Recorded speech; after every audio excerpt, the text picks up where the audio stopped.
our today's resource person, Dr. Kamlesh Tiwari, also joined with us. Although we are meeting virtually and in virtual mode also, once we make the camera on, then it seems that we are interacting with each other, but unfortunately, our video is not working.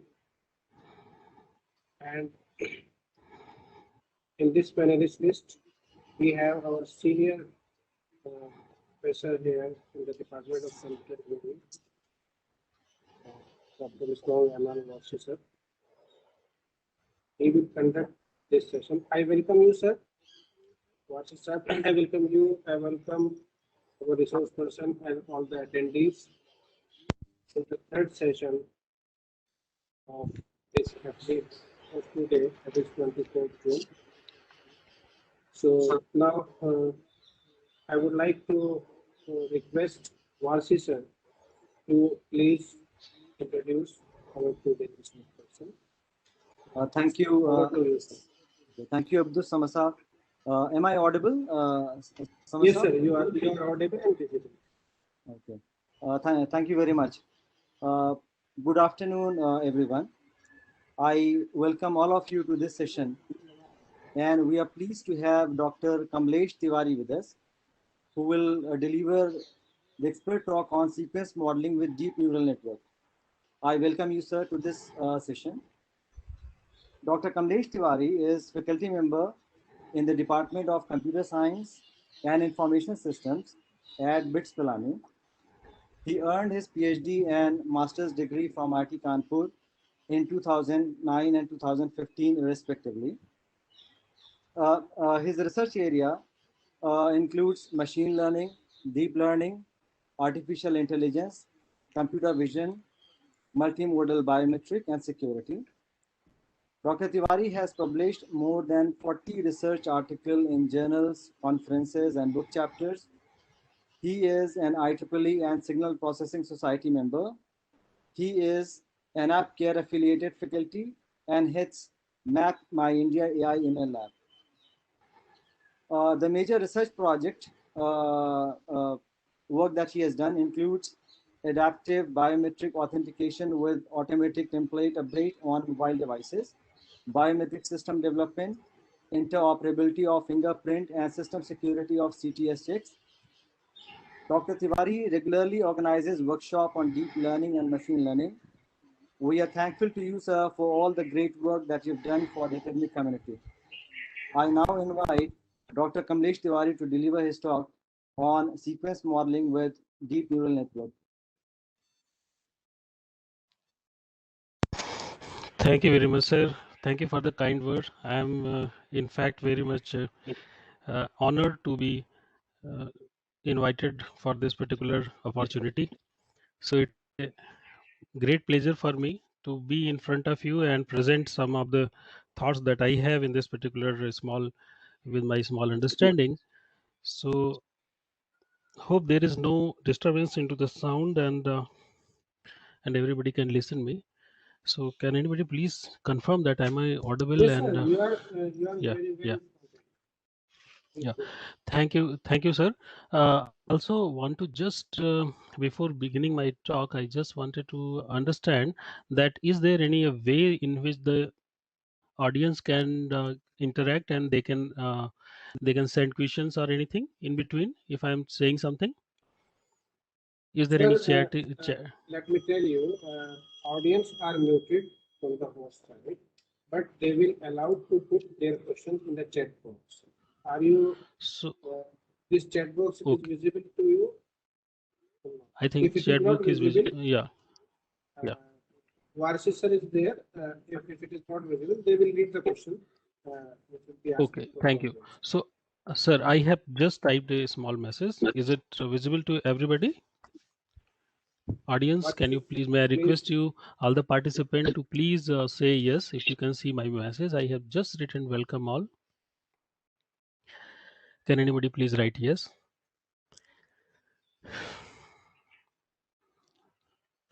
So, sir, I cannot, I think I can send all participants. Okay, hi. I think welcome. So whether the message is gone to all the I think panelists Just only, select the all the option everyone. I can see the message. Welcome all. hi all. Yeah. So I need your participation to go ahead.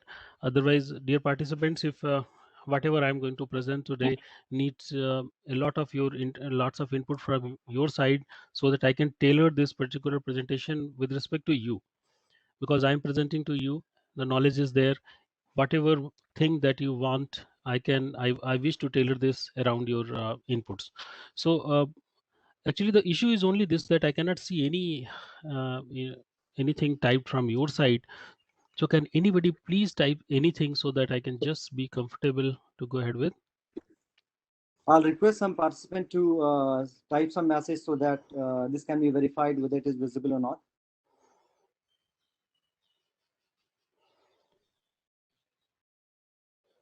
Okay.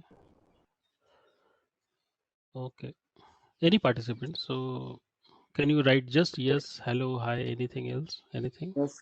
Can you write hi? Any I participants? think, yeah, participants have typed. I think sir, slide is visible. Good afternoon, sir. Yes, sir. Okay. But sir, I cannot see that thing. Cannot see that. Yeah. Okay. Sent to it is. You're not able to see. So whether that Participant, message, sir, uh, that message goes to everybody. So because I'm also a participant, so this is maybe a issue today. So can we enable no, that all the participant can send to all the participants? Because otherwise I'm also a participant, so that's why I'm not able to, I think, see that what is there. Maybe you are right, sir. So don't worry, we have a lot of time. So don't worry about the time. Let's just fix it. Otherwise, what would happen now? If you are not interacting, then it would be a one-way traffic, and that would be less useful to you. What I understand this. So can we enable that all participant can send to all participants? Because I can all panelists I can send.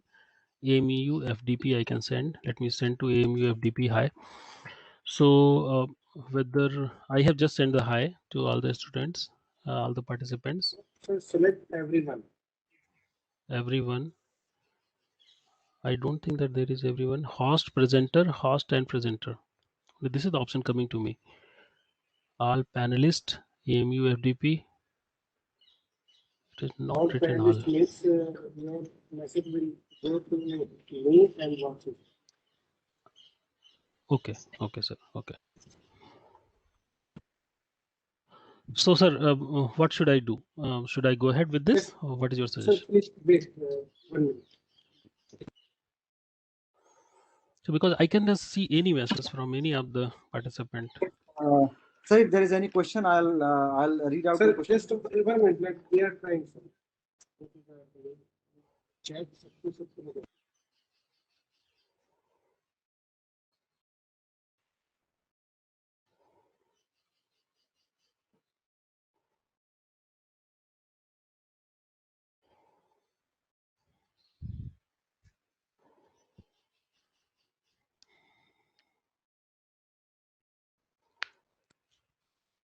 Sir.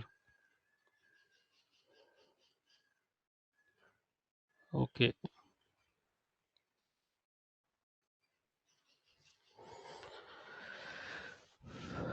So it's a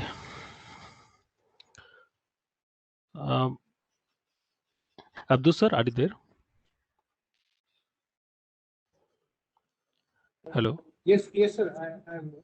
Should we? So, sir, should we go ahead? What should I do?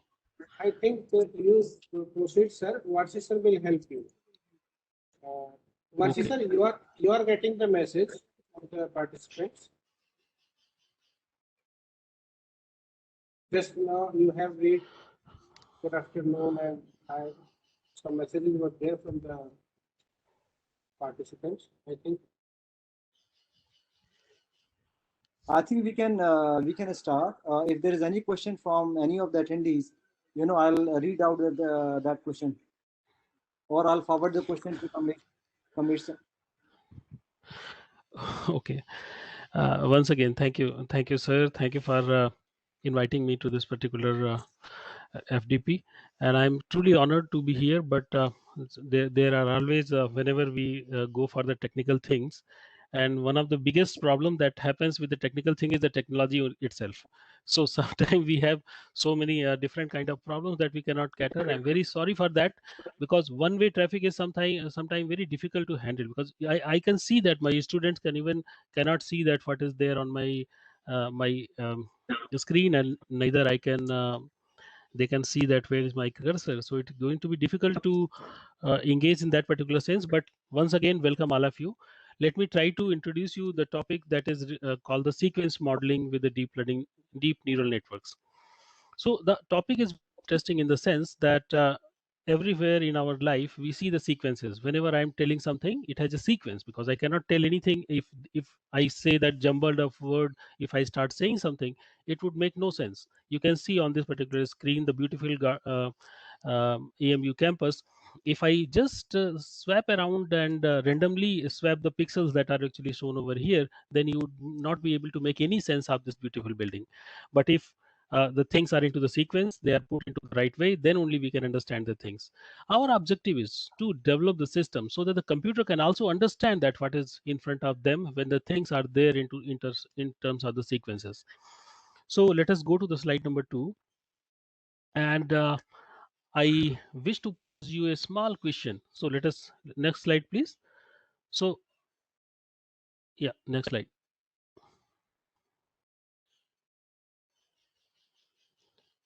Next slide please.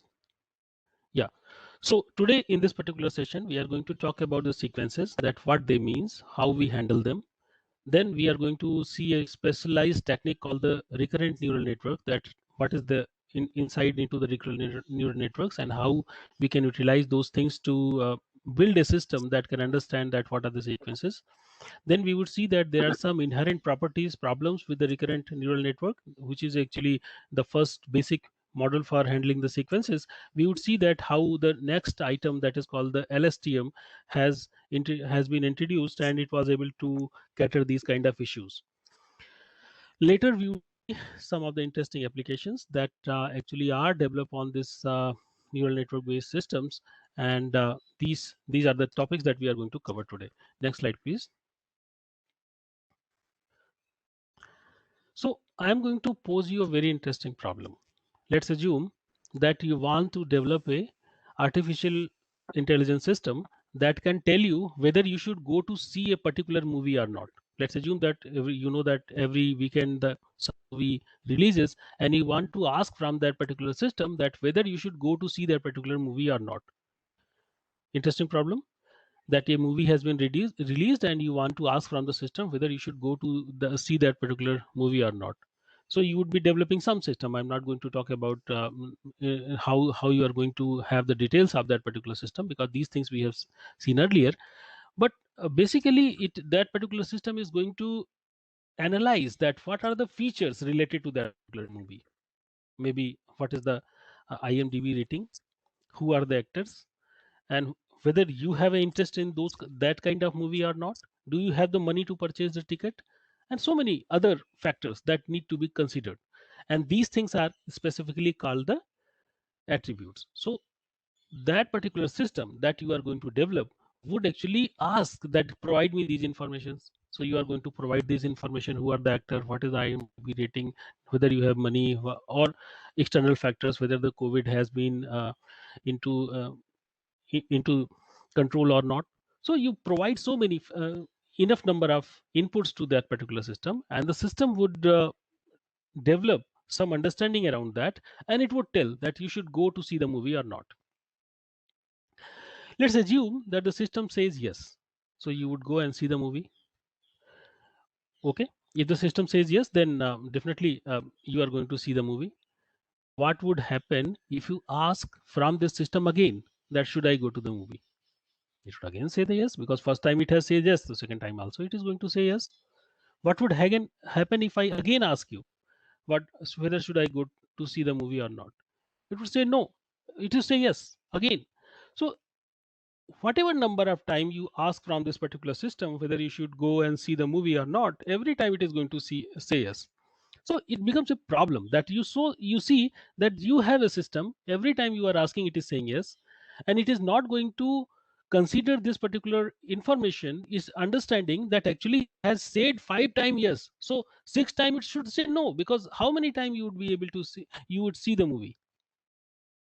Understand? So what is the issue with the system? That it is not going to see, it is not considering that what it has done earlier. So that's why every time as a phrase it is thinking, and therefore it is going to give some result that may be wrong in this particular scenario. So why this particular answer is wrong? Why is saying yes 5th or 6th time is wrong? So you just consider that when you were a kid and you go to the mom and you ask that, mom, can I eat the ice cream? So mom would definitely say that no, don't eat ice cream because it would choke your throat and it would be not good for you. But if you ask again, maybe she tells that no, you don't go. But after 10 times if you say that, mom, I need ice cream, so definitely she would take you to the ice cream shop and she would allow you to have it. This is the real life scenario, that actually we take care that what is going to happen. But into the machine learning domain, what kind of the kind of system that we have these days into the ML system, they are generally not able to handle these kind of scenarios. Okay, next slide please. So sequences are everywhere. They are very important. They play a very important role in our life. So if you have a sequence, what kind of thing you want to, what kind of operations you are, what kind of important things that you can do with the sequences.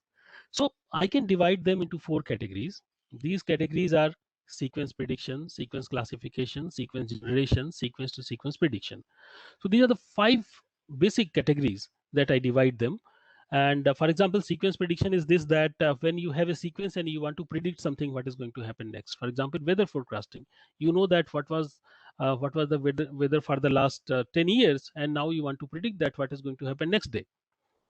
So one value you are going to churn out of this particular sequence. Another example could be stock market prediction, where you want to predict that, you know that for a stock, you know that what are the all up and down values, and you want to tell that what is going to happen next.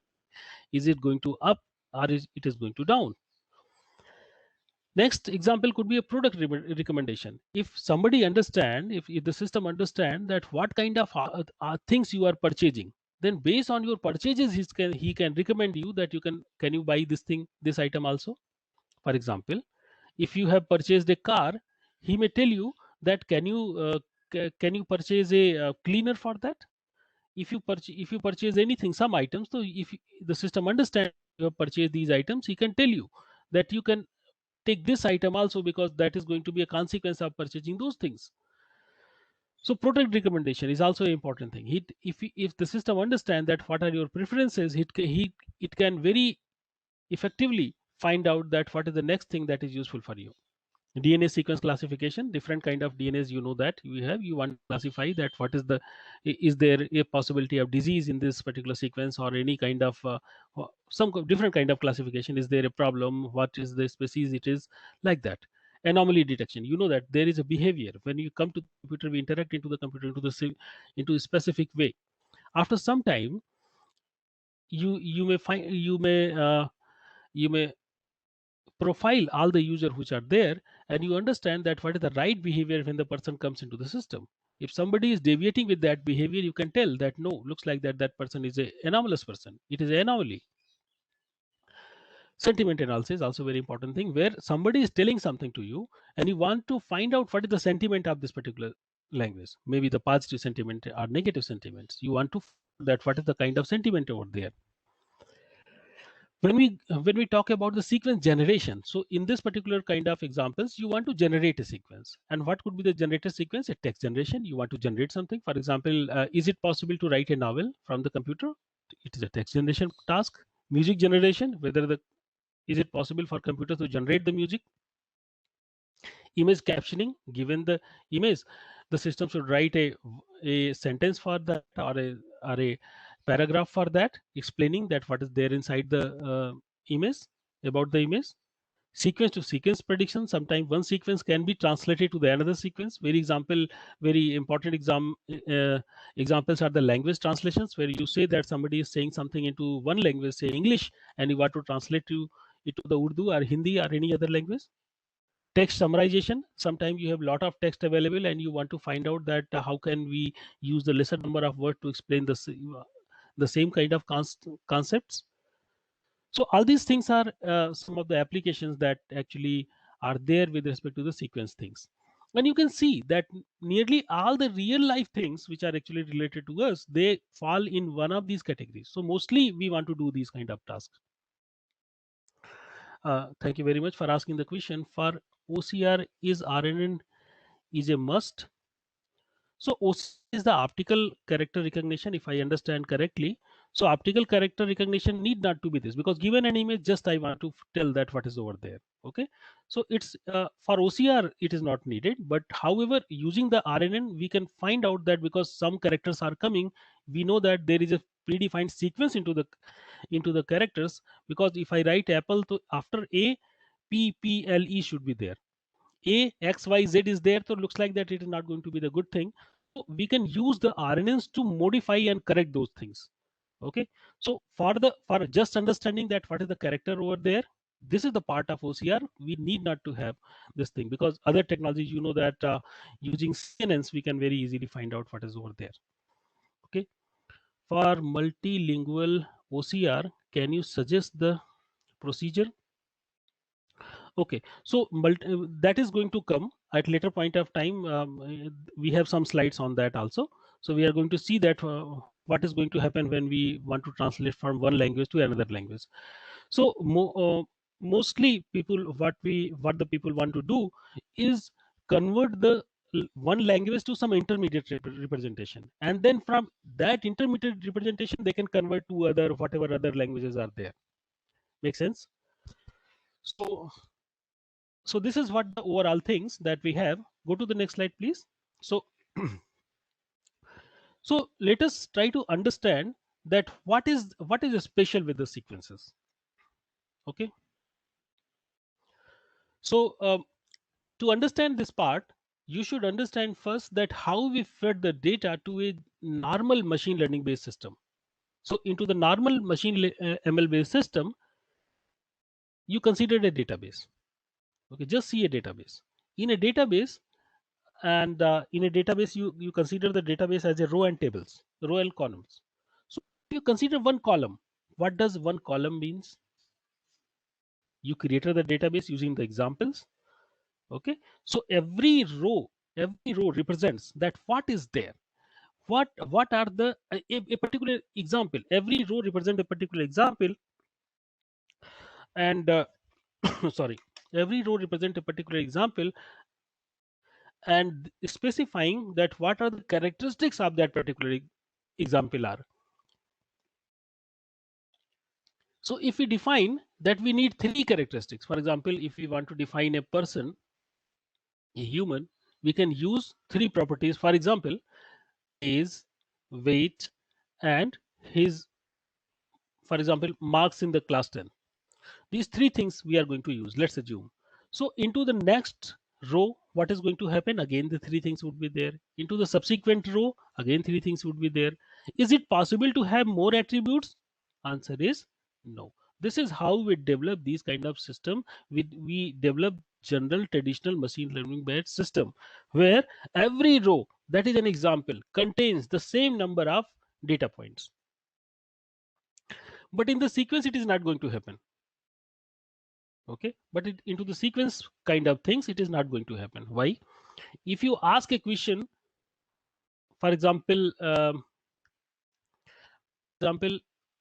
how are you? Just a very simple basic question. You ask from 10 peoples. Everybody is going to give the example, but all of the peoples are going to use a different kind of words and the different number of words. Into the general machine learning based ML based system, number of points, because every word is a point, and those points are actually going to combine in a very unique way to convey kind of message. So different peoples are using different words, different number of ways.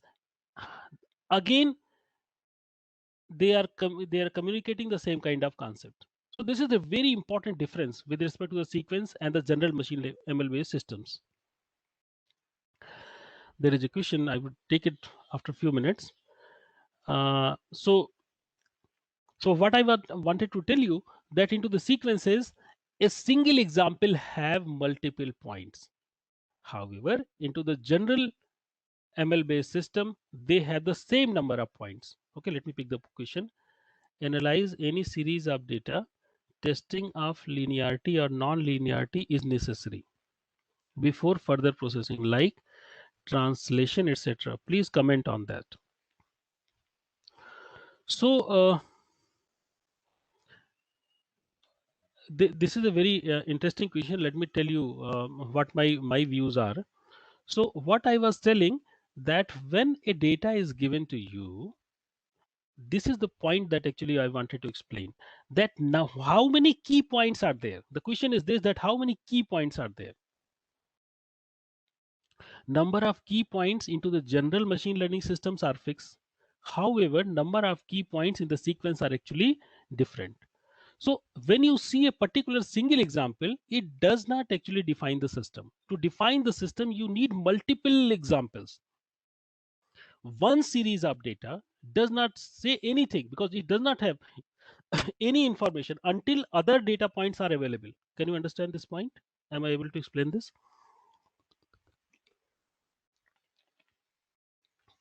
So the question was, the question that was asked to me was this, and if a series of data is given to you and you want to analyze it, you have to analyze first the linearity or the non-linearity.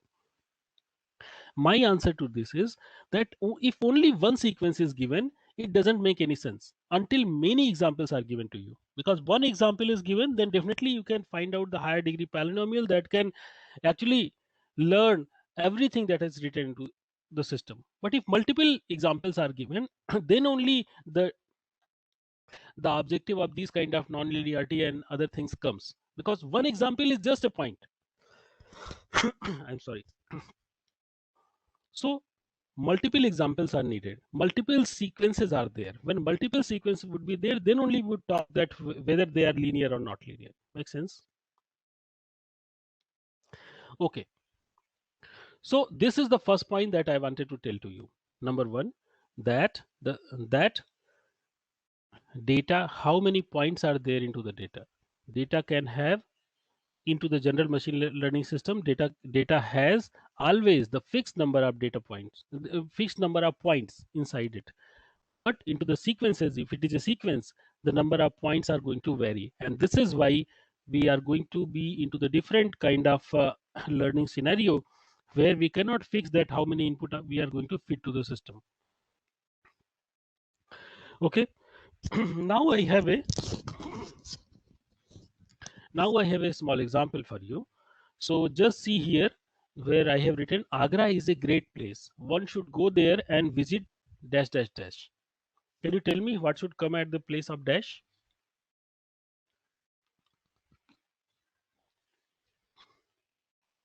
Everybody can say that it is going to be the Taj.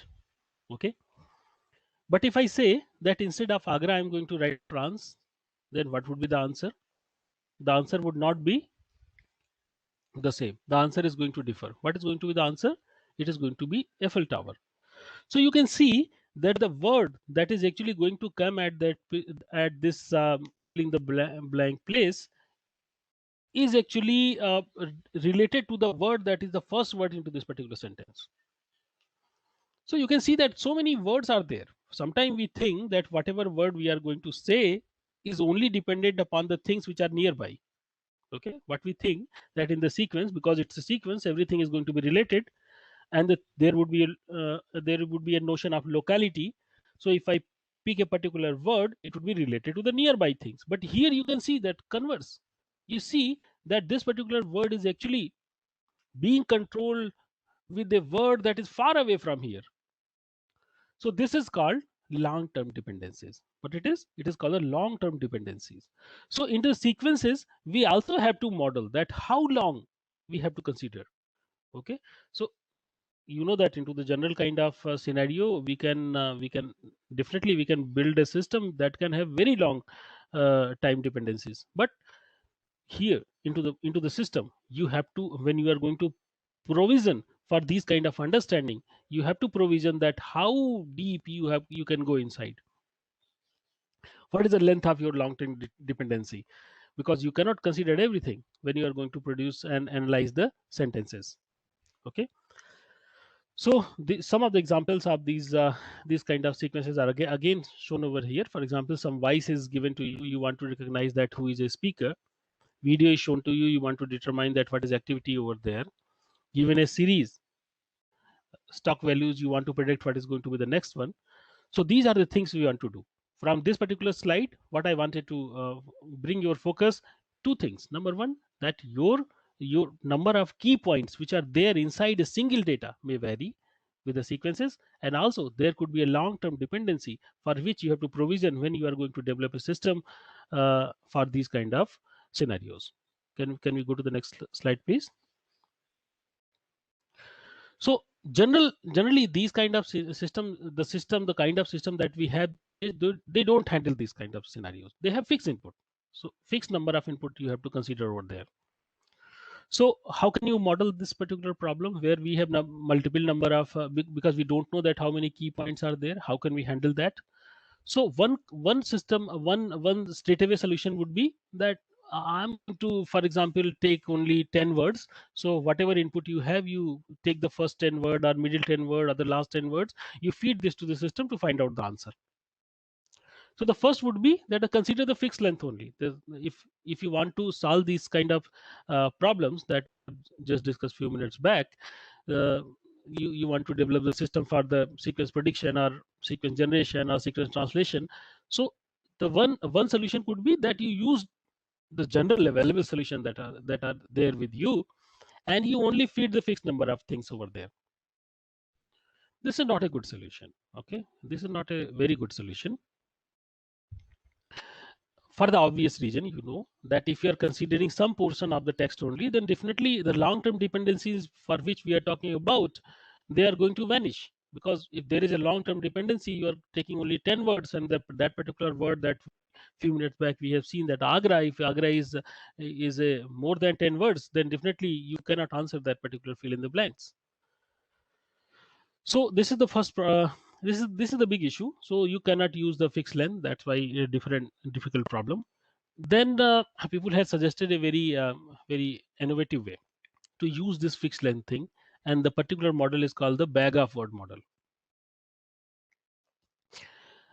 Let me tell you what it is. So you know that you have a dictionary, and into the dictionary all the words are written into the English. For example, let us consider only English things. So all the words which are there into the English domain, they are written into the dictionary.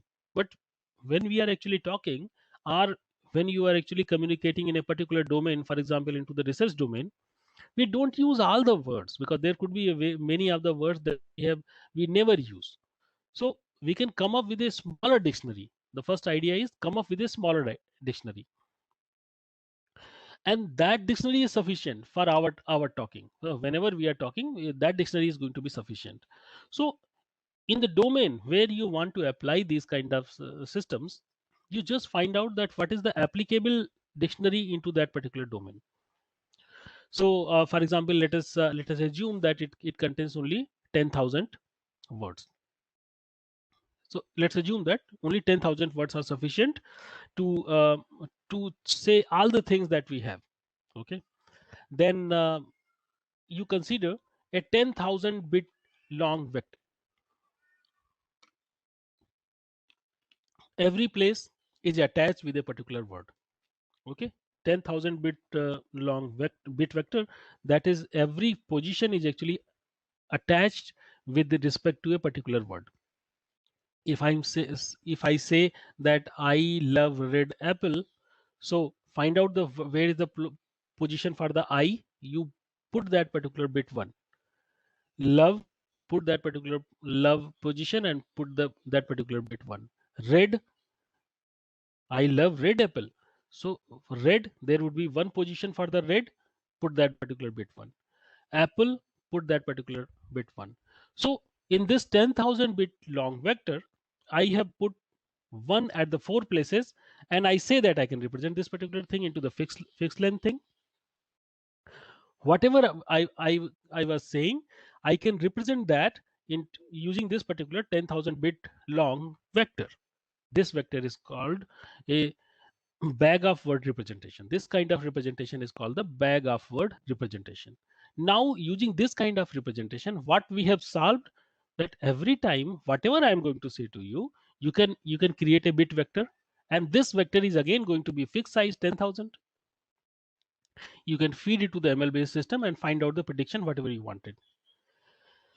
Again, very interesting kind of idea, that given something, this is the, you can convert it to the fixed length and you can feed to the system and find out ML predictions based on that. Very good idea.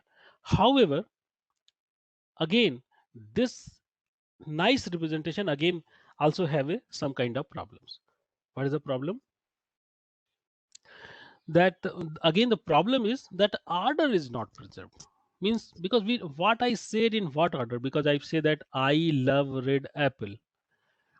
If I say that I read apple love, the sentence make no sense. But sorry, but it has the same representation which that particular word I love red apple has, which has the perfect meaning.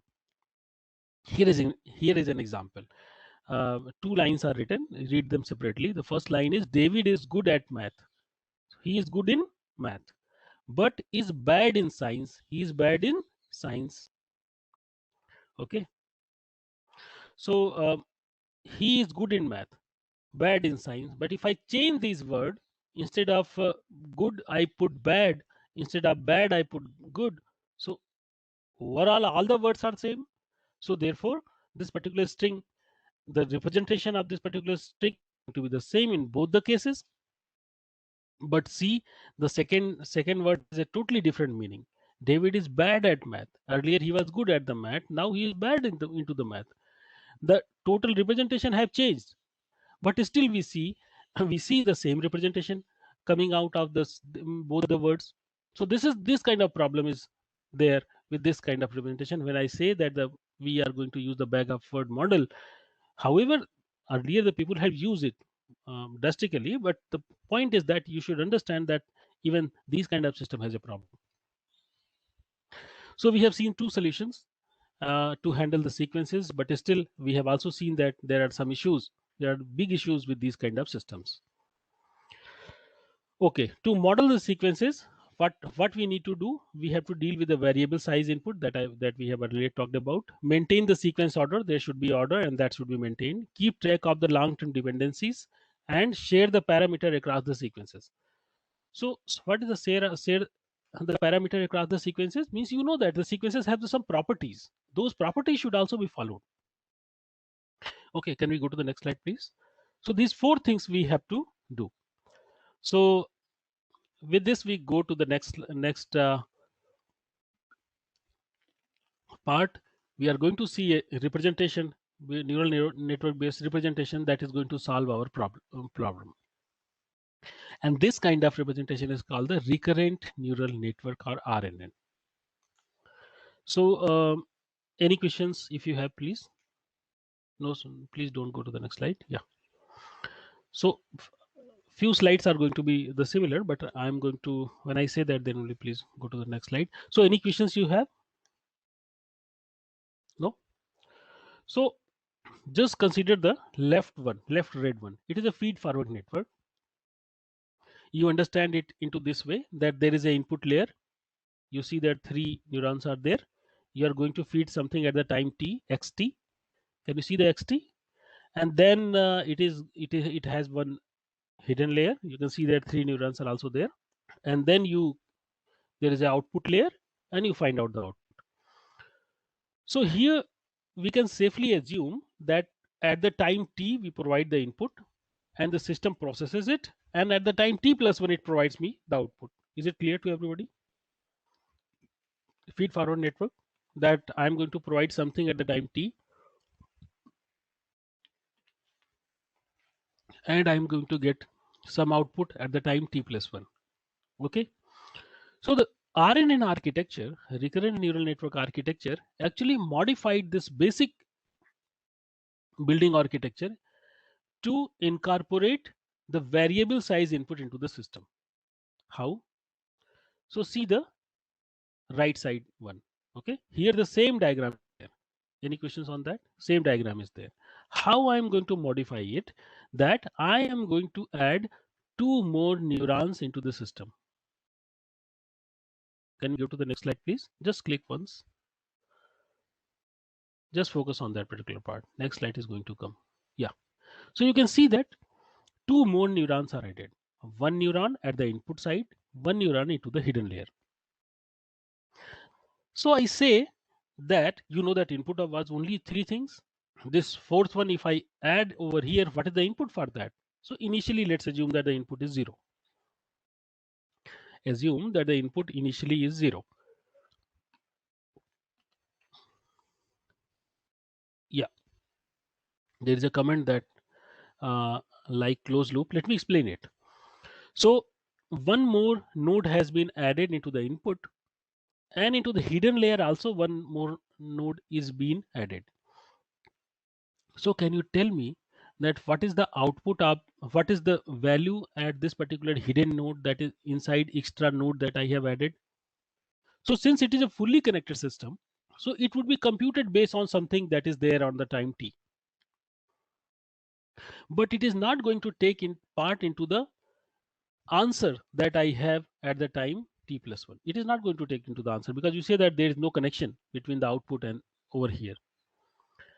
But very important point, at the time t plus 1, when the next input is going to come, at that time I would use this vt plus 1 thing and I would feed inside into this particular input place, and I say that this is the input, this is one extra input that I'm going to provide to the system.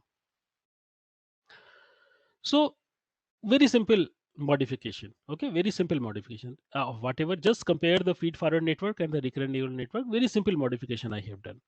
What is the effect of this modification? We would see into the later slide.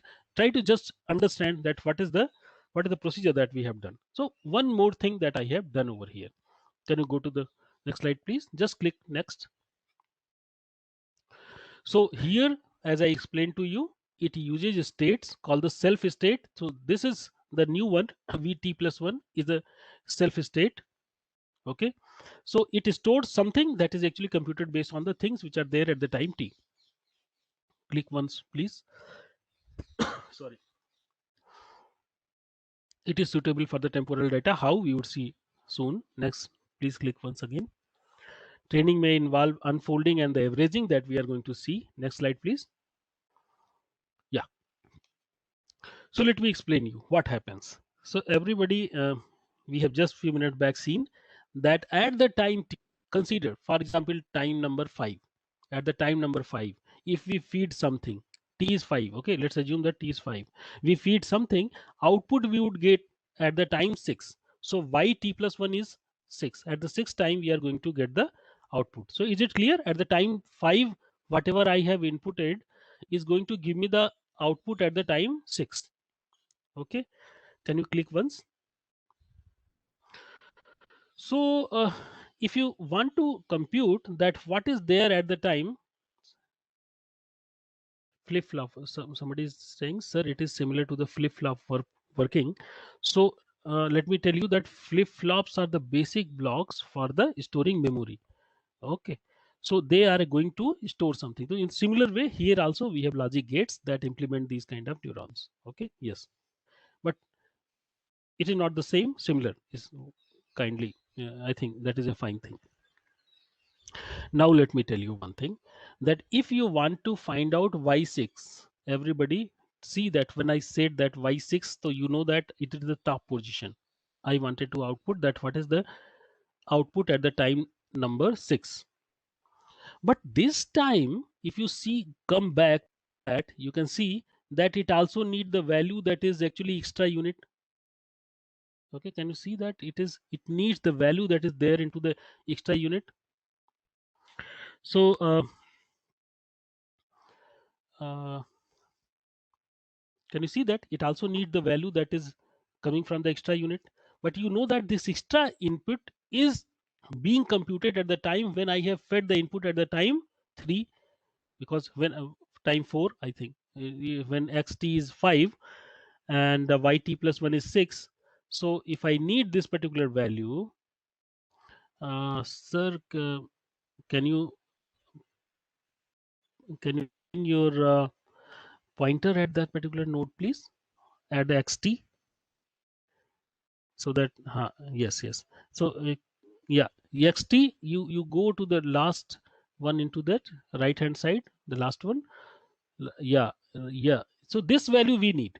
Okay, everybody understand that this value we need, because if we want to compute the y6 along with the y5, we need this value. But this value is not available because I'm not feeding this. Who is going to feed this? It has been computed when I was supplying the y4. So you can see that this xt minus 1, can you come back here, sir, please? Xt minus 1. So when I was computing this particular part, then this particular, the output that was computed need to be fed over there. Can you click once, please? Next slide. Yeah. So this value need to be brought to over here. I have, because the system is such that whatever value into the previous iteration has been computed need to be brought over here. This part is clear. So, and this can you see that this value that is going to be input over here is actually the function of what we have feed at the time 4. Okay, at the along with the what I have fed at the time 5, input is going to be something that I have fed at the time of 4. Can you click once again, please, sir? So if you want to find out this value, once again click. So this again into the, can be unfolded into the time, and we can see, please click once again. Yeah, so this comes, this particular, because when I was computing the y4 at that time, I also need what was the input at the time 3. So you can click, sir, multiple time, click once again, sir. So similarly we can think that this process can taken forward. Okay, click once again, and so on.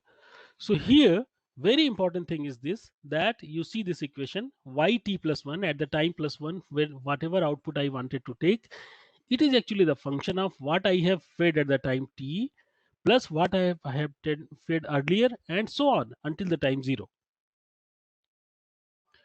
Make sense? Can you click once again, sir? So by this way, the RNN, very small modification into the previous circuit, incorporate the history of the network in the output. So now our output has a history, not only the whatever I have said just now, it takes care of multiple things which were come earlier also. Fine. Yeah, please go to the next slide, please. So we have seen one small unit of the RNN. So you know that we have talked about that various kind of tasks that we want to do. Okay, so different, using based on the different kind of task, we can use this RNN circuit in multiple way. Okay, multiple arrangements we can utilize. So just consider RNN, whatever we have seen few minutes back, as one box, one green box. Okay, just consider it as a one green box, and then we can arrange these different green boxes to make the system, make a better system based on our requirement. So here 4 different requirements are shown. Okay, what is the first requirement? What should be the next word? First thing is, what should be the next word? What should be the next word? 1 to 1 means if I feed a word, I want to understand that what is going to be the next word. So it is a 1-1 scenario. The first example, you can see the 4 diagrams over here. Consider the leftmost one, 1 to 1. What is there? One word I am going to feed. Red is one word that I am going to feed. green is processing it and telling me that what is the next word going to come. Understand? So this is one architecture. So where you can utilize, for example, if I want to write a sentence that few minutes back I told, I love red apples. So I would feed I over here, then the system would tell me love. I feed love over here, it say red.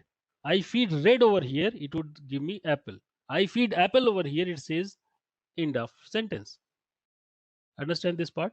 Is it clear? So this is 1-to-1 kind of arrangement. Next arrangement could be 1-to-many, where one thing is fed and many things are coming out. So the second one, 1-to-many. What is the example? You know that, for example, let's assume that I have a image. I provide an image to the input. So I have provided the image as an input. Now I forget. And the system should tell me the different words related to that particular image.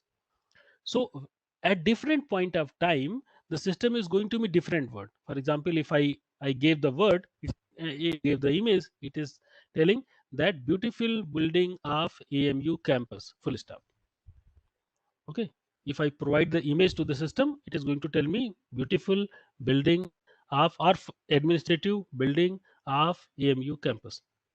So every time stamp, I'm going to get one output. So at the time 1, you can see that I have feeded this first line.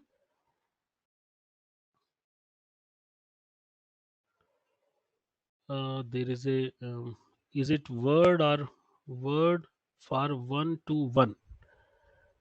So what should be the next word? Okay, so it is word. So thank you very much for pointing out this kind of typing mistakes. Thank you very much. Okay, so typing mistakes would always be there. I have typed this, so and this could always happen. Okay, hope you don't mind it. So you understand, it is word, it is not, L is not there. Okay, thank you very much for pointing this out. Okay, so you understand this thing that I was talking about, 1-to-many. At the time 1, when you are feeding the image, you are going to get administrative. After that, you need not to feed anything, you get building. After that, you need not to feed anything, off. After that, again it says AMU, again says full stop. So you get multiple outputs by feeding single thing. This is the second thing, 1-to-many. Are you able to understand? The next one, the third one, is many-to-one. You are providing many things and you are getting one output. Okay, what is this? So you can think in this way. For example, when I'm telling something, you are at the end, you are going to tell me that you like it or not like it. Okay, I say some sentence to you, and at the end my system is going to tell whether the system liked it or not liked it, or whether my sentiment was positive or negative. So I was telling something that today is a bright day. Today is a bright day. 5 things I have told. So at the time 1, I would feed today. At the time 2, I would feed is, then a, then bright, then day. So I would feed 5 things to the system, and when I completed, then the system would at the end would give me one output, that it is positive or negative. Make sense? So many-to-one is a second kind of architecture that we can utilize. The third kind of architecture is this, where we provide something, and after some time we start getting the output, and then after, even when sometime I'm not going to provide the input, the system is going to give me the output. Third thing, many-to-many. So what could be the example? Most of the time it is something like that. When we do the language translation, if I'm speaking something, so my whatever I am going to speak, system would take some time to understand that what is the system would use first few words to understand, go to a particular state, then it would start outputting the thing. But even if, when I have stopped, it would keep giving the outputs. Make sense? So I give, for example, I give these 3 words in the first 3 words as input. System is also going to give me 3 words or 4 words or 2 words, depending upon the kind of translation that is possible to the system. So these are the kind of arrangements that are possible. Everybody, any questions on that?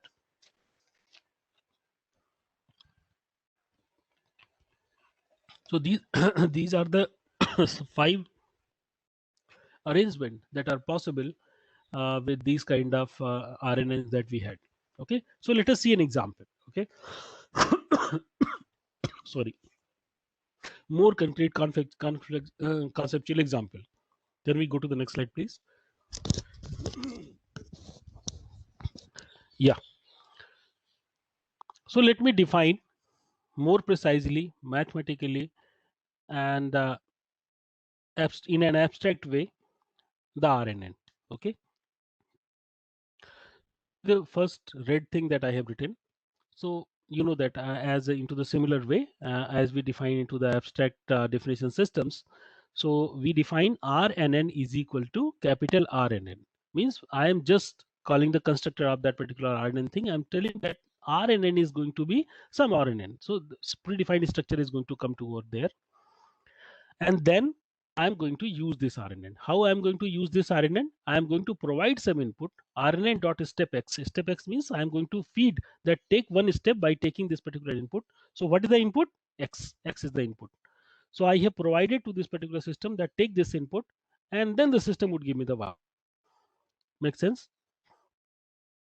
So this is the general structure that if you keep feeding the item x1 x2 x3, you are going to get the values y1 y2 y2. Sometime when these values are null, you are not going to get any output. When these values have values, you are getting that particular values. Let us go inside and try to write that how this step function is written. And this is a very important part, and this is a very important part that I wanted to tell you. To understand this particular function, see the right hand side diagram. Everybody can see that? This diagram, yeah, this particular diagram. Thank you very much, sir, for pointing this. So this particular part, try to concentrate. So here this green part is a neural network architecture, and from there something is going inside. What is S n minus 1? The first thing, it is a state that was there 1 minute before, at the one time before. You know that this also need to be fed to the system to find out that what is the output. What is xn? X, what is the input at the time of n? Nth time. N is 5, then at the time 5, what is the x? What is the value that I'm going to provide to the system? Sn minus 1, what was the state at the time n minus 1? And at the fourth time, what is the time? At the time n minus 1, what was the state? And by this, the system is going to give me the Sn. Can you see that? Sn is means what is the state at this particular time. So two things I'm going to provide. So this, you know that as n minus 1, I need not to provide. So it is by itself the system is going to provide. So from our side, I'm going to provide the xn. And the system is going to by itself going to provide that what was the earlier state. So Sn minus 1 is also available to the system. So using these two things, system is going to give me going to provide me the output, that is yn. What is the output? So the general setting is this: whatever input you are going to get, there are few parameters that are u, that are input parameter, that are multiplied to this. Now let us see this particular formula. Xn is multiplied by u, Sn minus 1 is multiplied with the w, and then these two things are added. And by this we get what is the next state. Okay, because when we provide the input, the system is going to change its state. By this we get that what is the next state. This part is clear. So sir, can you point the first line of this definition? Self dot s means I want to find out what is the value of s is equal to this. See the inside thing. Self dot w is multiplied by s. So Sn minus 1 is multiplied with the s. Then it is there is a dot product of the thing which are input, that self dot u is multiplied by x. Dot product means they are multiplied, and then I'm going to find out this summation, and then we apply a activation function, maybe the tan h. Thank you very much, sir, for pointing this. Then we apply a tan functions over there. So if the tan h function is applied over there, any activation function is sigmoid or whatever function, that depends upon your architecture. You apply a function and then you find out what is my next state. If you are into this state, then you can tell that what should be my output. And the output here, to find out the output, the next line comes that y is equal to, you find out whatever state you have just computed, you multiply with the v. So how many parameters we have? We have u, w, and v. These three parameters. This v is multiplied with the state, and by this you get the output. a very simple architecture that inside there are 3 parameters. I am going to provide a value as an input, and by this I am going to get the what is the output. I am continuously going to get the output. Okay. So this is the architecture. This is the simple architecture. Any questions if you have, please ask me. So later we would usually utilize this representation to understand the things more. Okay. Any questions you have? So the bottom side, you can see that there is a diagram. Okay. In this diagram, this is a in this particular diagram there are green thing. Green, you know that this is and four green thing means what? They are actually at the different time. Okay. The first one, the leftmost one is at the time 1, then the time 2, then time 3, time 4. Now I am going to tell you it's very interesting. So let's assume that question.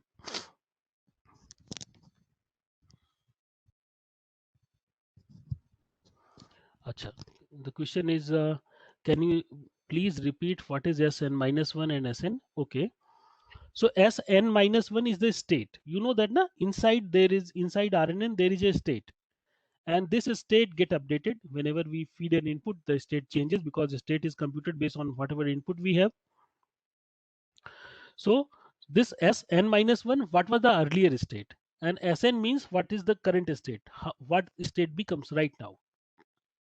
So if you want to find out that what is the current state, so you have to consider that what was the input earlier, the current what was the state earlier, what is the current input, and using these things you multiply previous state multiplied with the W, current input multiplied with the U, find out the addition, apply a activation function, you find out what is the current state. Is it clear? Hope it should be clear to you. So this is very important thing. Okay. So I was explaining this particular figure, that is bottom right left. So here very simple example I want to give to you, and this example if you understand, everything would be clear to you. Assume that you are in a scenario, you are in a world where there is only few words, only 4 words are there: H, E, L and O. There are only 4 words are there. Okay. Assume that you are in a word where only 4 words are there. I say that 4 letters are there, only 4 letter word. Your word is only having 4 letters: H, E, L and O. To represent the L, can you see the this red one? To represent the H, it is 100. E is 0100. The second place. If you put the 1 at the second place, it is E. If you put the 1 at the third place, it is L. So if you put the 1 at the last place, it is O. So O is not shown over here. So if you want to build a RNN that should produce hello, so how that RNN should be? Can you tell me? Kaisa hoga RNN? How that RNN would be? If you provide the first line, if you provide the H, it is going to do some multiplication and going to give me the output layer. Can you see the output layer? Sir, can you highlight the output layer? That is yeah, this one. So read these values: 1, 2.2, minus 3 and 4. So what is the output? Can you tell? Because output should be corresponding to that particular value, which is the largest. Which is the largest value? 4 is the largest value over here. So output would be 0, 0, 0, 1, and you know that last one means O. So the output would be O. Okay. So H, when you provide the H to the system, the output is actually here O. Should be E. Okay. But right now, because system is not trained, it is going to give me O.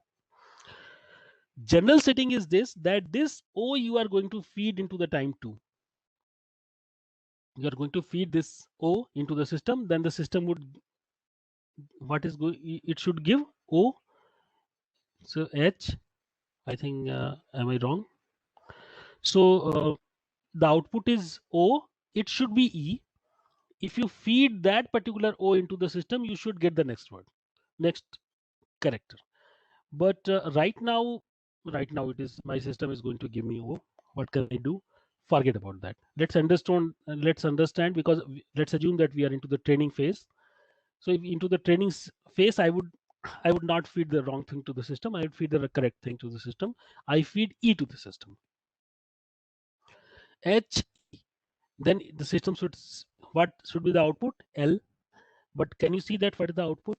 It is 0.5, 0.5, 1, 1.2. Again, the output is O.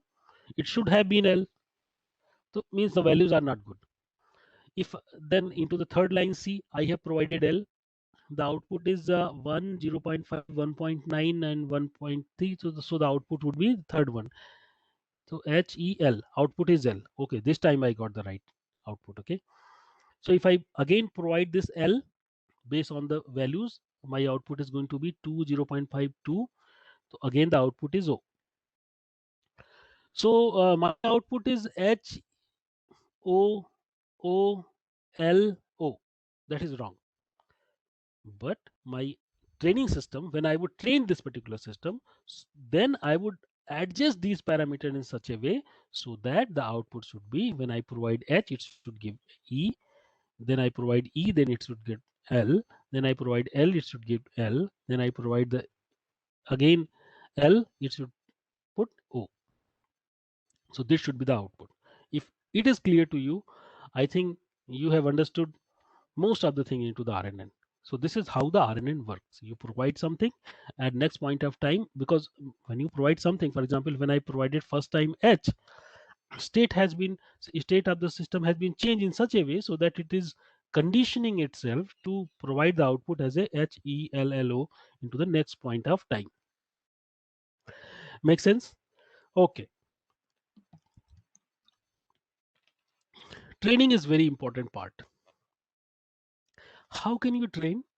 So if you want to do the training, you have to find out, you have to minimize the error, because training means what? You should be right. You should be right means you should be less wrong. So how much wrong you are, if you find out that how much wrong you are, and then you reduce that wrong thing, and this wrong thing is called error.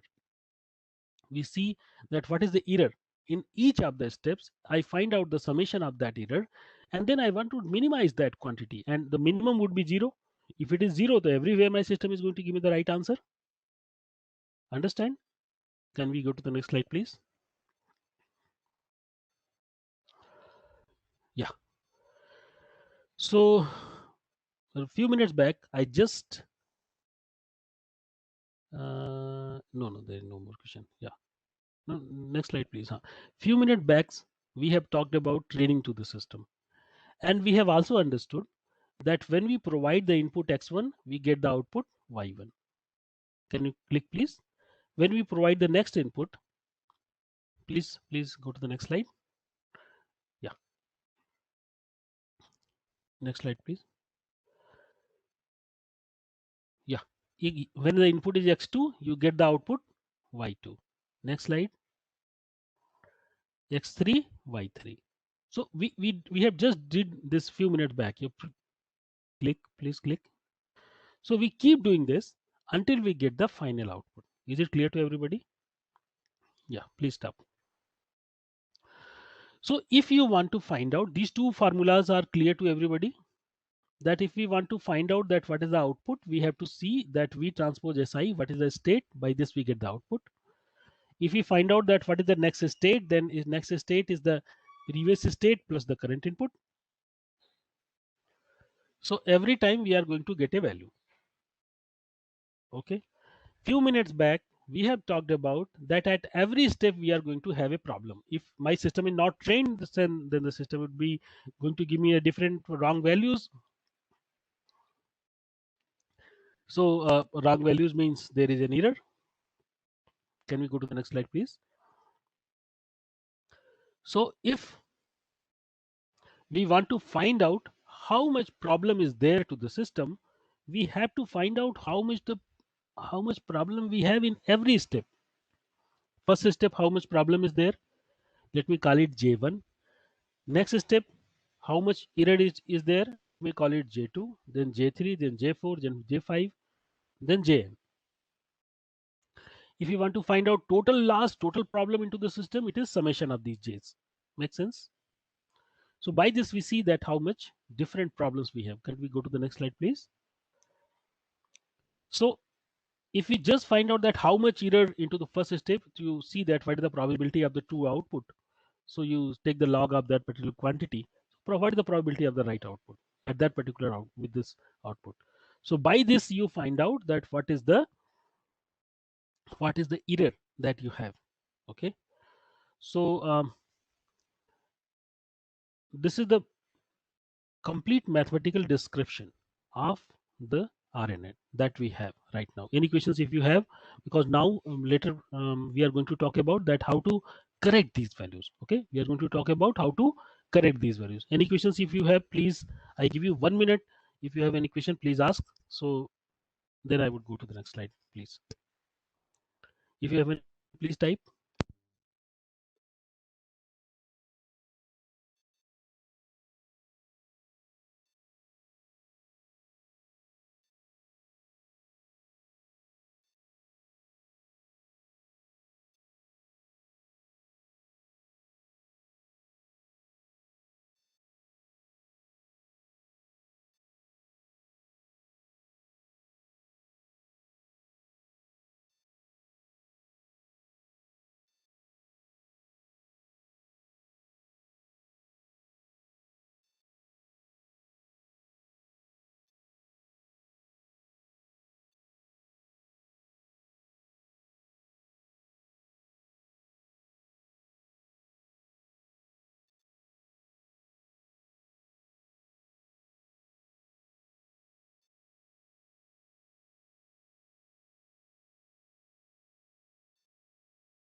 So okay, there is a question that why log.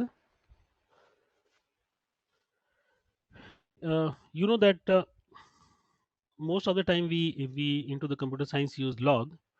The reason is very what should I say, that what is the importance of log? You know that log allows us not to multiply things, because in the computer science people don't want to multiply. They know that I have a network circuit that can add, and adding is easy. So if you apply log, definitely you would be able to add. So if you have a bigger value, then log of that bigger value is also going to be bigger value. Ultimately, you want to reduce the things, and after reducing the thing, what is going to happen? That it is going to be the zero only. So if you either you reduce the actual value or you reduce the log value, they are going to be the same thing. Understand? Reducing the value and log value is going to be the same thing. But by using log, multiplication becomes summation. So we are very happy because computer science people love adding instead of the multiplication. In nothing more than that. Make sense? And you know that probability values are very small, so that's why having the log sometimes gives us more visibility into the particular area. Hope it answered your question. So let us go to the next slide. Till now we have identified. Okay, can you go to the one slide back, please, because this slide is not that good. Can we go back one slide, please? Okay, yes, let's stay for just few 1 minutes over here. Let me explain you one thing. Everybody understand J is a summation of, J is how much bad we are at the every step. Is a summation of things at the every step. If we want to correct it, how should we correct? You pick any parameter. For example, if you want to, how many parameters we have? We have 3 parameters, W, U, and V. Any parameter, if you want to update the W parameter, how can you update the W? You see what is the derivative of this particular term with respect to the W. Okay, derivative says that if we change the W, what is the change into the J? Derivative says this, that if I change the W, for example, into the positive direction, then what is the change into the W? If J is also positive direction, then you go to the negative direction, because you know that if you are increasing the value of W, J is also increasing, and your task is to decrease the J. So you reduce the value of W. So if you want to find out the right parameter, what is the key over here? That you find out the derivative of this particular term J, and you go into the negative direction of that particular J. Make sense? Go to the next slide, please. So with this understanding, I'm going to write the formula. Go to the next slide, please. I'm going to write the formula. Three parameters I have, just focus any of them. So it's the same procedure we are going to follow. So just see this particular formula. I want to find out what is the value of W. So it is written W is equal to W minus. What is minus? Because the direction which increases J, I want to go into the reverse direction. W is equal to W minus alpha time. Alpha is some parameter that says that don't go very fast. Okay, go into the smaller step. So alpha would be smaller value. Then you multiply it with the delta J upon delta W. So you see that with respect to this particular parameter W, what is the change that is going to happen? What is the derivative of this particular J? And you update using this particular formula. So this formula is very basic formula, the general formula term. So there is no cognitive load on you that anything is special into this formula. Every time if you want to optimize anything, you have to see that what is the derivative, and you go into the reverse direction of the derivative. That's very simple. But we know that this J is not a single J. It is a multiplication of summation of multiple term.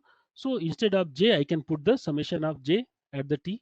And you know that if the multiple summation are there and you want to find the derivative, so individual term derivative it is going to have. So this particular final line that you can see on this particular formula, W is equal to W minus alpha times summation of JT upon at the time T divided by del W. So this formula is, I think this formula should be clear to you. Can anybody write yes? Is this clear? Okay, so without going much to the definitions, you can see that if you want to find out, go to the next, see the next line where I'm going to write that this derivative term with respect to W, let me just focus on this, try to find out what is the value.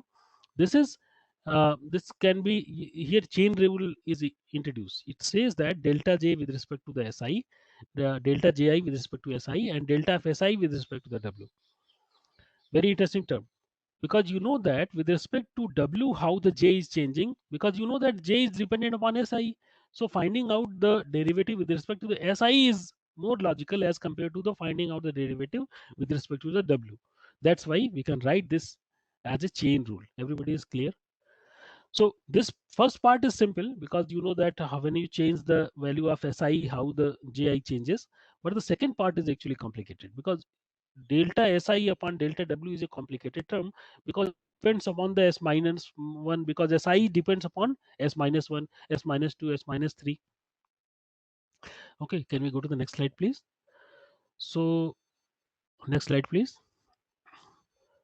So this particular term, this is small term, I would not go to the much detail because we don't have that much handle, but I just wanted to tell you, just see the last line. Okay, it says that these kind of derivative, del of SI upon del W, they are actually complex, and they have two different parts, because when the one thing is dependent upon another thing, finding out the derivative needs to have two different parts. One is the explicit part, and then there is implicit part. Explicit part where we think that the things are actually not dependent and they are independent, and then we can directly find out the derivative. And otherwise we see that the using chain rule we can again apply and find out the derivative. So this term is this term that actually arises over here has a very complex kind of structure, and in this complex kind of structure, just see the last line. Believe me that mathematically it is all these things. So all these things are correct. I need not to go into that much particular detail. Just see the last line. It says that del f Si with respect to del I Si minus 1, then Si minus 1 is derivated with respect to Si minus 2, Si minus 2 is Si minus 3, and till this all the items are actually find out. In this way we find out this particular derivative. So it's a complex term. So finding out this is actually not that easy. However, what we want to see over here is on the next slide. Can we go to the next slide, please? So just forget mathematics, just focus on this particular single one term that we need to find out to be put into this particular in the previous formula for the updation of the W. Here there are, let's assume that there are 10 terms are there. Okay, S1 Si minus 1 to Sk plus 1. Let's assume that there are 10 terms. So 10 terms multiplication, there is a multiplication of 10 term. So we can show that this individual term, whatever number of terms are there, each of these individual terms are actually upper bounded by a value. Let's assume that that value be c. Okay. So I am not sure that are you with me or not. Once again, what I wanted to tell, I want to update the value of w. To find out this value of w, I need to find out the derivative. That derivative term involves this kind of multiplication of many such term where each of these term is actually upper bounded by some constant. If you are with me on this particular thing, I am happy. I can go ahead safely. So once again, let me tell you, if you can write yes, I can go ahead. Okay. If you have any question, you can write. What I told you, I want to find out the right parameter. The parameter, to find out this parameter or update this parameter, need the derivative. This derivative needs these many multiplication of many terms, and each of these terms are actually upper bounded. Is it clear to everybody? Can you write yes? So these terms are upper bounded by some constant. Yes? Nobody is telling yes.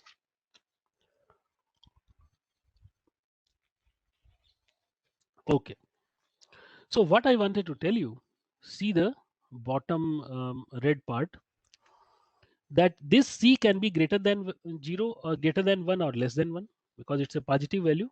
C is a positive value, that is a multiplication, and if this value is greater than 1, then you see that this pink one, below the pink one, two lines are given. Okay, here the first one says that 0.9, then it is multiplied by some value with the 0.9 only, 0.81, again multiplied by 0.9, it becomes 0.73, then 0.6 is 0.59. After 6-7 multiplication, it becomes 0.39. So starting from 0.9, it quickly becomes 0.39. Okay, in 5-6 multiplications only. If these many terms are, means what is these terms? How much long-term dependency we want to keep? If we want to keep very long-term dependency, these number of terms are going to be very large.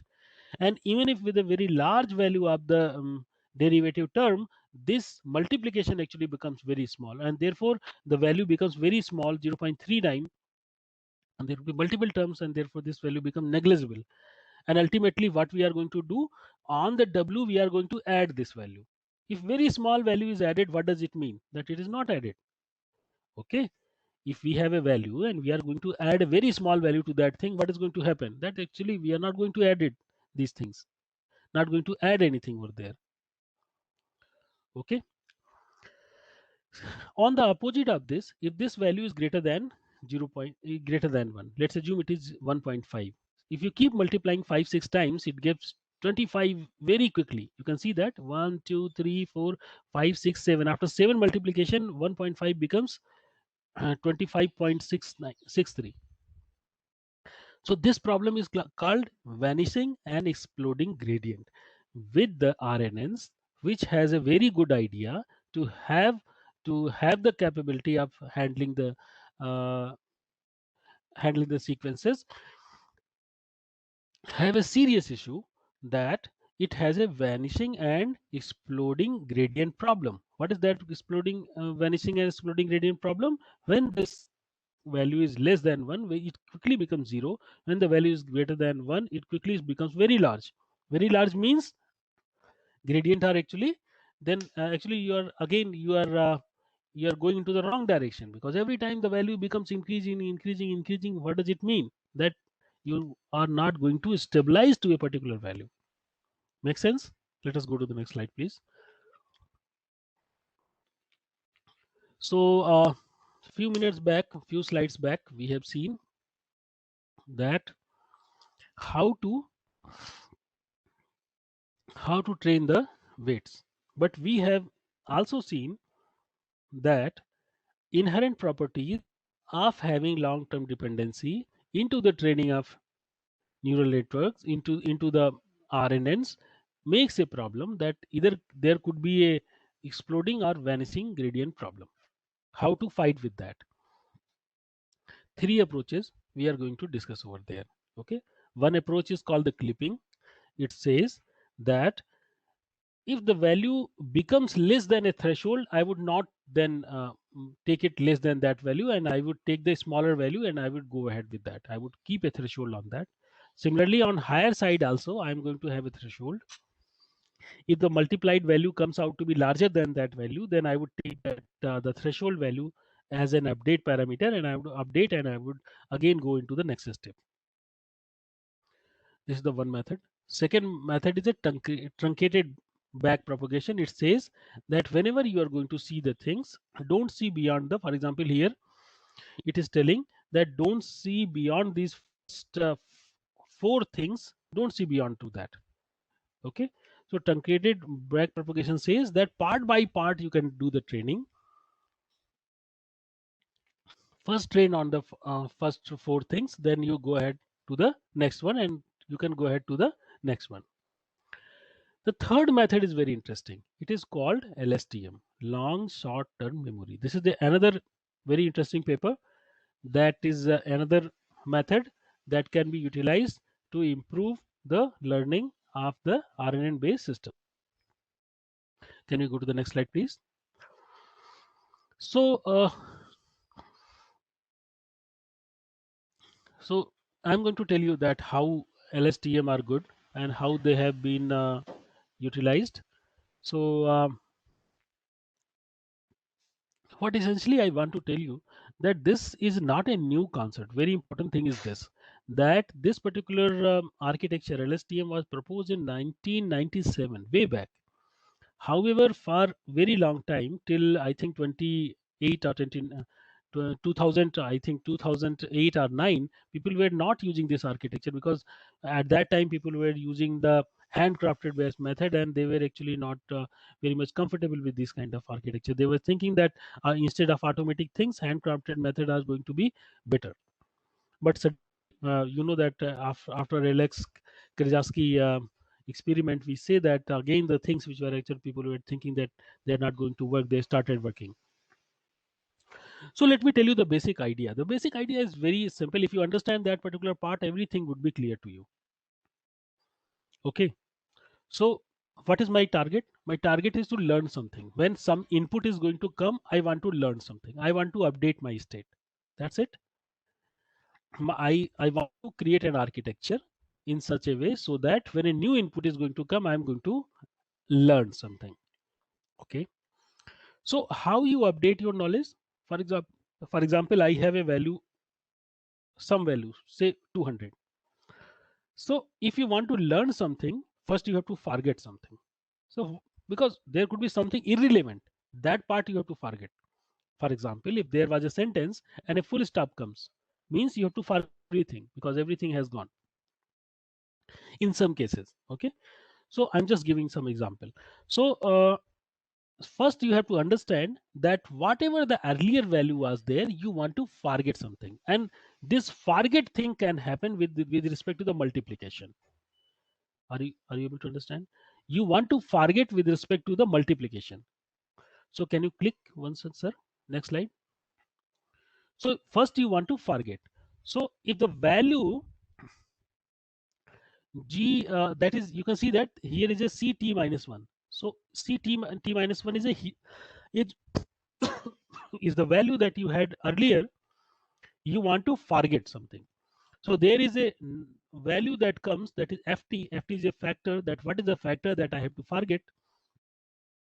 That depends upon the previous hidden state h t minus 1 and xt, what is I'm going to provide right now. Using these value, you multiply over here, and you can see this particular formula that says that there is a specialized neural network. And let me tell you one more thing that I forget to mention, that LSTM puts specialized neural network circuits that are trained to find out that what to do. So this yellow box actually tells that it is a specialized neural network circuit that when sees an input at the time t and sees that what was the earlier state, can tell that how much you have to forget. ft, and therefore this ft is multiplied with the previous value, and therefore you can see that there is a multiplication thing. So if I say that multiplying factor is 0.6, then 200 becomes 120. Earlier the example, the value was value was 200. Then if this gives you 0.6, if it is multiplied, it becomes 1.2. Now you forget. Again, what should be there? There should be some learning. Learning could be in two ways. That what you want to learn, for example, if you want to learn 20, some value that you want to learn, means you want to add this thing to the previous thing. So adding could be into the two way. Either it could be positive or negative. So we need two circuits. First circuit says that how much, and second circuit says that in what direction. Can you click, sir? Go to the next slide. So two things we need. First, two different circuit. The first circuit, these are the two new circuits that is going to tell me that how much I have to learn, that is IT. And then there is a tan h, you know that tan function output of tan is -1 to +1. It tells that in what direction, it is positive direction or the negative direction. So when you get these three things, the first thing you know that, see this bracket formula. Bracket formula says that previous value is multiplied by ft, means how much you have forget, and you are going to add something. This second part, it into ct, I and c, they are going to tell that what is the value that I am going to learn in, whether I am going to learn it into positive direction or the negative direction. So three networks we have just understood. Now after this we got the value. After that you got the value of CT. This is the CT. That is going to be the output. Can we go to the next slide, please? One more circuit, because now you also have to compute some output. That what is your output? If you want to find out the output or your current hidden state you want to update your hidden state. So your hidden state is updated by applying the tan h of this particular computed value, and then the output, because using these values you can again find out that what is the output that you want to say using t-1 and xt, and there is a neural network that tells that what is the output that I should have, and then what effect of the previous value. So tan h is applied onto the previous computed value, then an output is also computed that is based on the input and ht-1, and you know that in each of these neural networks the parameters are different. Therefore their output is going to be different, and by this we are going to get that what is the output. So you computed that what is output, what is the next hidden state, and this is the general structure of the LSTM. Can we go to the next slide, please? So by this we are going to be go to the next portion of this particular talk, where I'm going to show you some of the interesting applications that are related to the this sequence processing. So first example is going to use LSTM. Okay, this is the Keras code. I think my slides are also available with sir, so he can share with all this my slides with you. So this is the you just type this Keras code in your system, and let me tell you what it is going to do. So can you go to the next slide, please? So this code is actually 2 pages long, and here some of the, can you see the first thing, definition of the model. Length is equal to 5, you can change it, and feature is 10, output index is 2. Actually what I wanted to tell, that I am going to provide randomly I am going to generate random sequences of the length 5.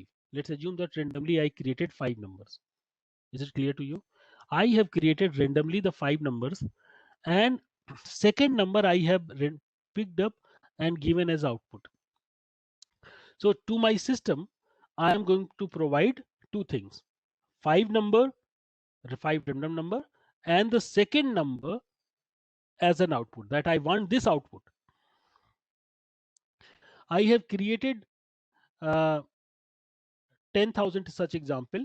Okay, this the fitting of this model, you can see that 10,000 such examples I have created.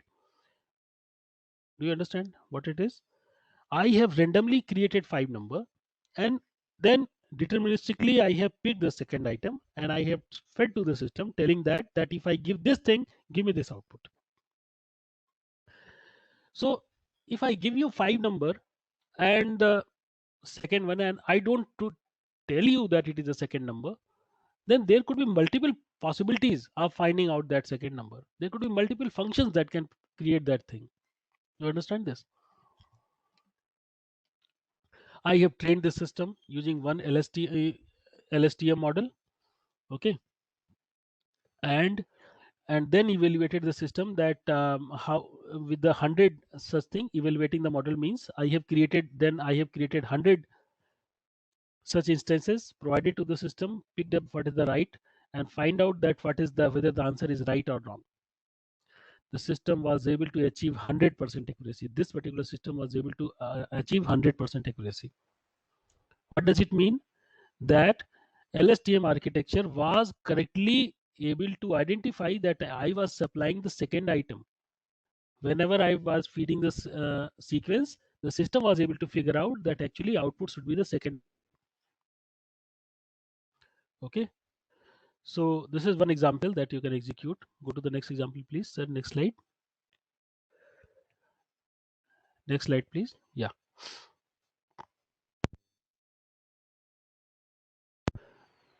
Previous, please. Previous, please.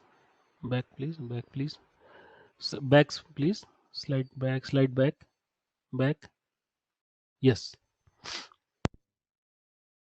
Next slide, please. Next slide. Yes. Stop. So here the example is a Shakespeare-like text. What is the example? All the work that the Shakespeare has written has been taken to the single file. You know that he have written many novels and other poetries. So all these things has been collected and one single file of 4.4 MB has been created. 3-layer RNN with 512 hidden units in each layers has been created. Okay. In the original, you can say that this is the from the file that we have fed to the system and try to understand that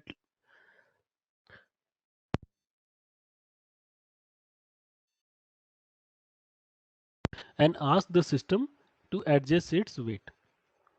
When the system was trained, after that random a random word has been picked. For example, VIOLA has been fed to the system.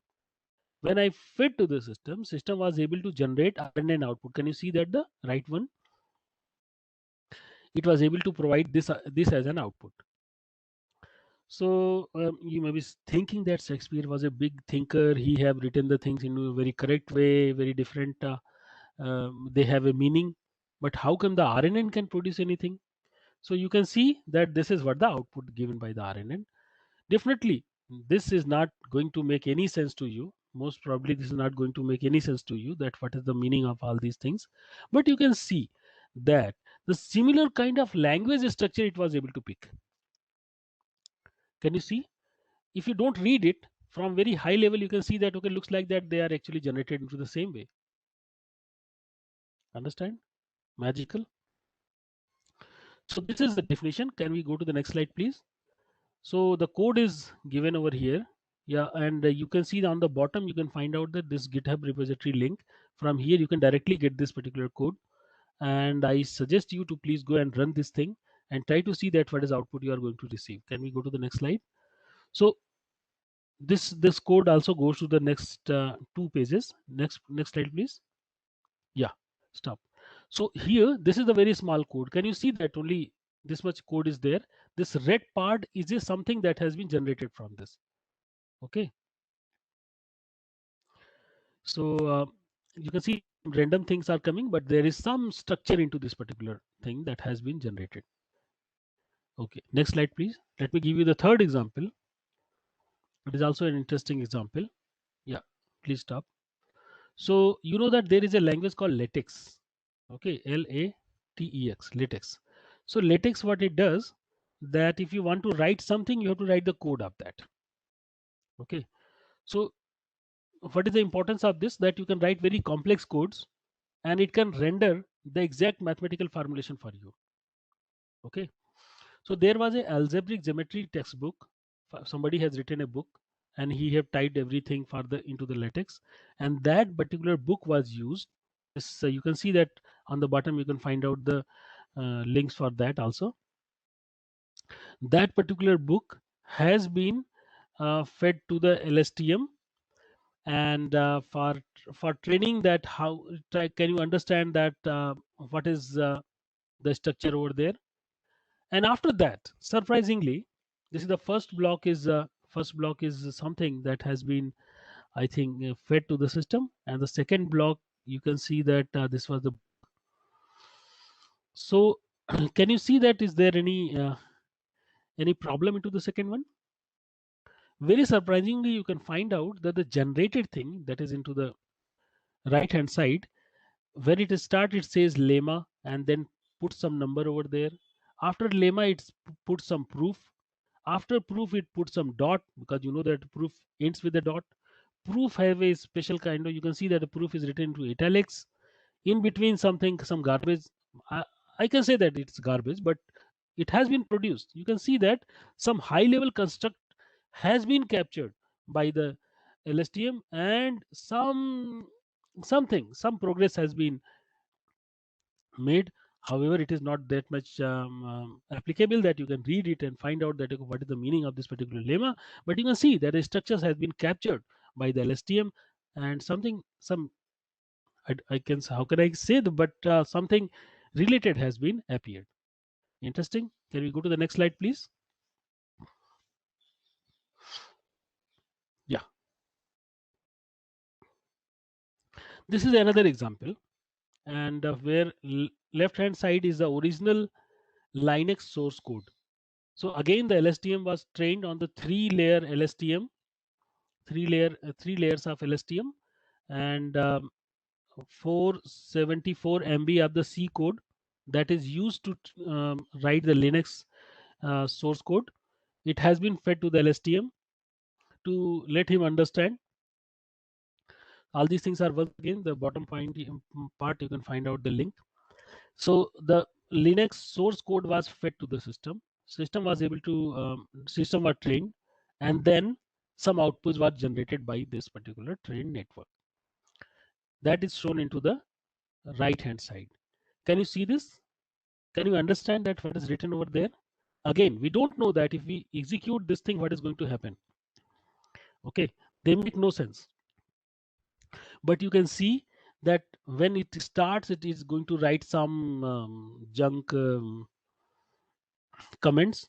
After that, there is a function name that comes, that you can see that every time when you write the function, it is a static void, and then there is a name, bracket is starting, bracket ending, curly braces starts, curly braces closes, last statement is returned with some value. However, this particular system was not able to understand that when you start a you call a variable, you need to declare first. That particular part it was not able to understand, but mostly the code makes sense. But if I give you something and I ask from somebody, can you tell me, he may be puzzled, but looks like that he cannot straight away neglect that, no, this is not a code. Makes sense? Okay. Okay, so there is a question that is actually going beyond this current discussion, so we will take it at the end. Okay, so it is also an interesting part. Okay, this is the fourth example where the RNN LSTM based system was actually trained using the Linux source code, and it was also able to generate something very significantly important. Okay, significantly good looking. Can you go to the next slide, please? The final example is going to be very interesting, and here the task is the image caption. Okay, image captioning means, given an image, we want to find out that what is the description of this particular image.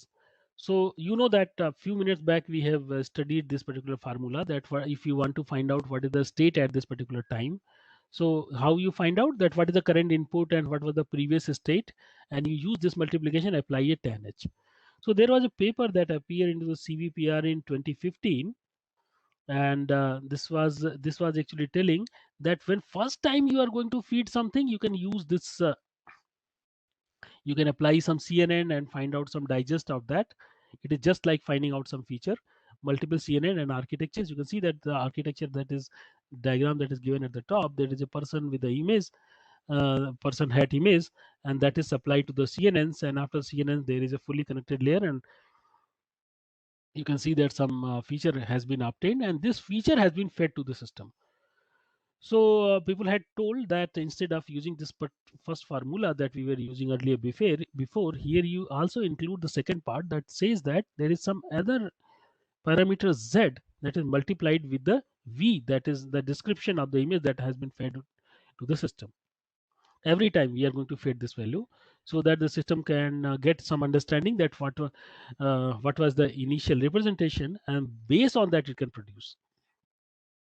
Very interestingly, this image, when it was fed to the system and it was properly trained, then when we put a start, it gave the straw. We put a straw, then it get head. Then we fed head, then it get in. So by this we got the description that a straw hat is there, and you can see that straw hat is there into this particular image.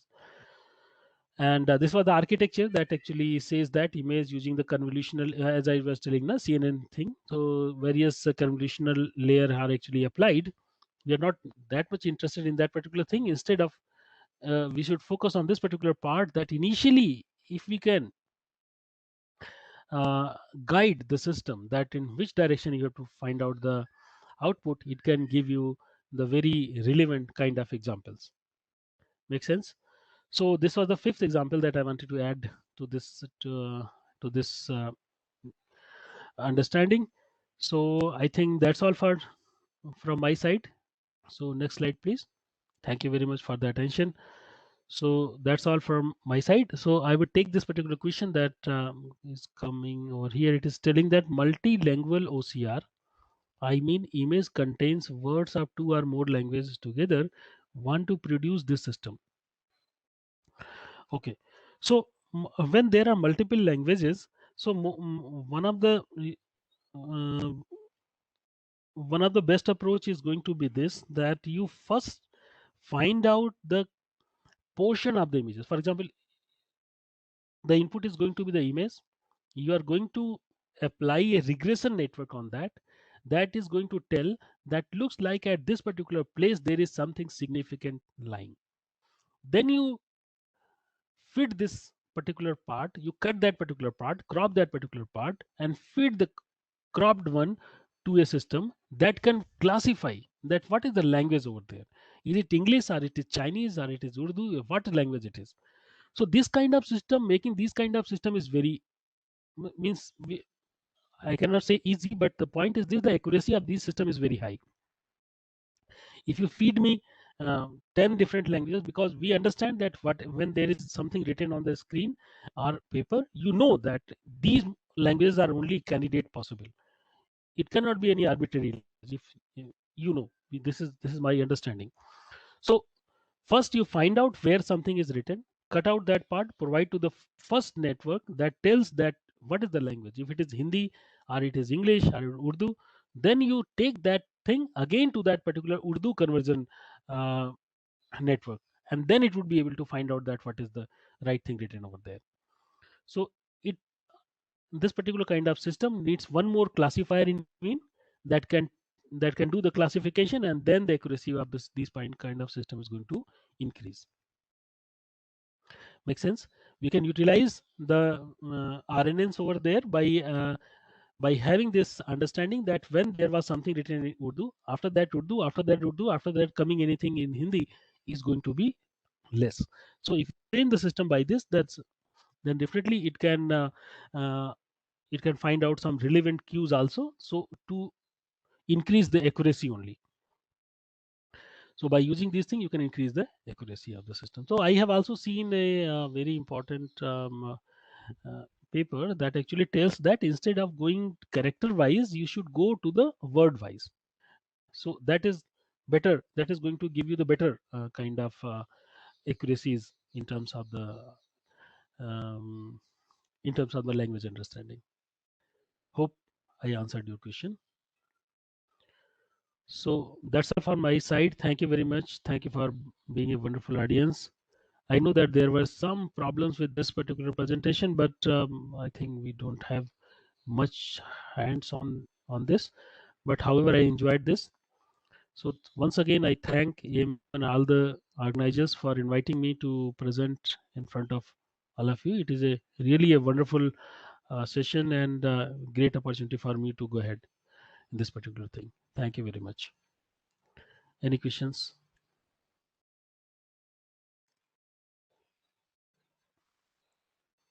I'll request participant to, if they have any question, they can pose the question in the chat box.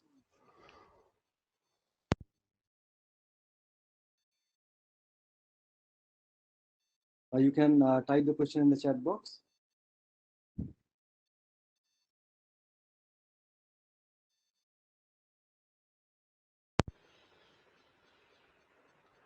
Sir, I have a question. Sometimes, when the paper is sent to the journal for publication, the comment is received that the writing style is not suitable according to the journal publication.